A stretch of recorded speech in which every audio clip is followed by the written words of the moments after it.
عبداللہ ابن جعفر، ان کی پیدائش نہ تو مکہ میں ہوئی نہ مدینہ میں، اچھا، بلکہ حبشہ میں ہوئی، ایبیسینیا، یعنی جو آج کل کا ایتھیوپیا اور ایریٹریا کا علاقہ ہے وہاں۔ یہ تو اپنے آپ میں ایک بڑی بات ہے۔ ان کے والدین حضرت جعفر ابن ابی طالب، جو نبی اکرم صلی اللہ علیہ وآلہ وسلم کے چچا زاد بھائی تھے، جی ہاں، اور حضرت اسما بنت امیس رضی اللہ عنہم، یہ تو ان ابتدائی مسلمانوں میں شامل تھے نا جنہوں نے قریش کے ظلم و ستم سے تنگ آ کر نبی اکرم صلی اللہ علیہ وآلہ وسلم کی اجازت سے حبشہ کی طرف ہجرت کی تھی۔ بالکل، اور عبداللہ ان بچوں میں سے تھے جو وہیں حبشہ میں پیدا ہوئے ہجرت کے دوران۔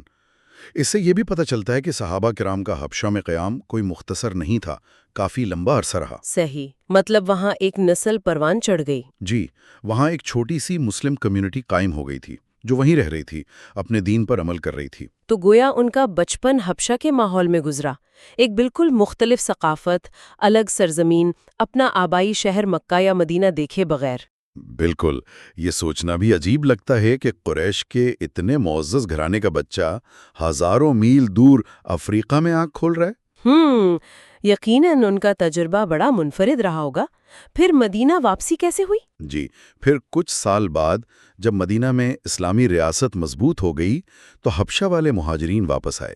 عبداللہ بھی اپنے والدین کے ساتھ کشتی کے ذریعے حبشہ سے سیدھا مدینہ منورہ آئے۔ اچھا، کشتی کے ذریعے؟ یہ سفر بھی تو ایک مہم ہوگی اس زمانے میں۔ یقیناً، اور ان کی مدینہ آمد کا وقت بھی دیکھیں کتنا اہم ہے تاریخی طور پر۔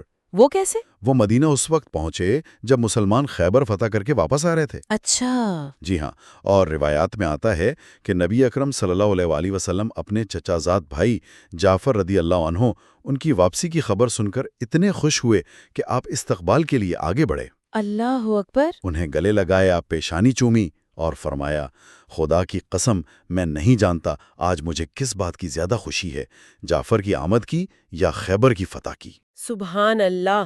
یہ منظر تو نوجوان عبداللہ کے ذہن پر کیا نقش چھوڑ گیا ہوگا۔ حبشہ سے سیدھا مدینہ، اور خود پیغمبر اسلام صلی اللہ علیہ وسلم ان کے والد کا ایسا والہانہ استقبال کر رہے ہیں۔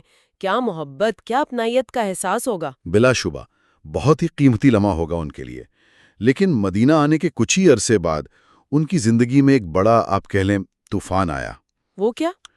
ان کے والد حضرت جعفر رضی اللہ عنہ سن 8 ہجری میں جنگ موتا میں شہید ہو گئے۔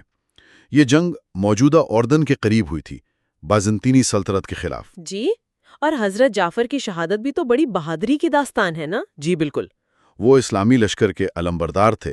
کہتے ہیں جب ان کا دایاں بازو کٹا تو علم بائیں ہاتھ میں لے لیا، بایاں کٹا تو علم کو سینے سے لگا لیا تاکہ گرے نہیں۔